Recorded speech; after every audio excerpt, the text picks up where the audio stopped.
సింహరాశి సింహరాశి వారికి ఈ వారం రోజుల కాలాన్ని గనక పరిశీలన చేసినట్లయితే మనకి 3 గ్రహాల యొక్క స్థితులు మంచి యోగాన్ని ఇస్తున్నాయి అని చెప్పచ్చు. సప్తమ స్థానంలో చంద్రుడు బాగున్నారు. ఇక లాభస్థానంలో గురు శుక్రుడు బాగున్నారు. ధనయోగాలు చాలా చాలా అద్భుతంగా ఉన్నాయి. అన్నదమ్ముల సహాయ సహకారాలు బాగుంటాయి. జీవిత భాగస్వామితో పూర్వం కన్నా కూడా ఇప్పుడు కొంచెం అనుకూలత ఉంటుంది. పూర్వం అస్సలు పూర్తిగా మాట్లాడడానికి రాకుండా ఉండేది. ఇప్పుడు కొంచెం మాట్లాడితే పర్వాలేదు అన్నట్టుగా ఉందన్నమాట. గ్రహస్థితి పూర్తిగా మెరుగుపడలేదు, ఇది గమనించాలి.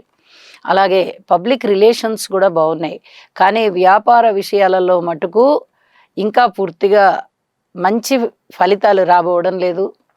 అలాగే పబ్లిక్లో మీరు ఇచ్చిన మాట ఏదైతే ఉందో అది నెరవేర్చుకోవడానికి మీరు కష్టపడాల్సిన పరిస్థితి కనిపిస్తోంది.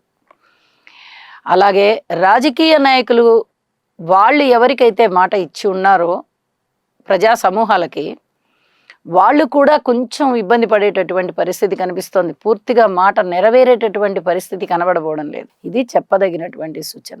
అలాగే రాజకీయాలు లబ్ధి చేకూరుస్తాయి. ఎవరికి చేకూరుస్తాయి? రాజకీయాలలో ఉన్న వారికి తప్ప మిగతా వారికి ఆ రాజకీయ నాయకుల పేర్లు చెప్పి పనులు చేసుకోవడం అనేది ఒక విధంగా లబ్ధి కిందే వస్తుంది. అలాంటి పనులు అయిపోతాయి అని చెప్పి తెలియజేస్తూ ఉన్నాను.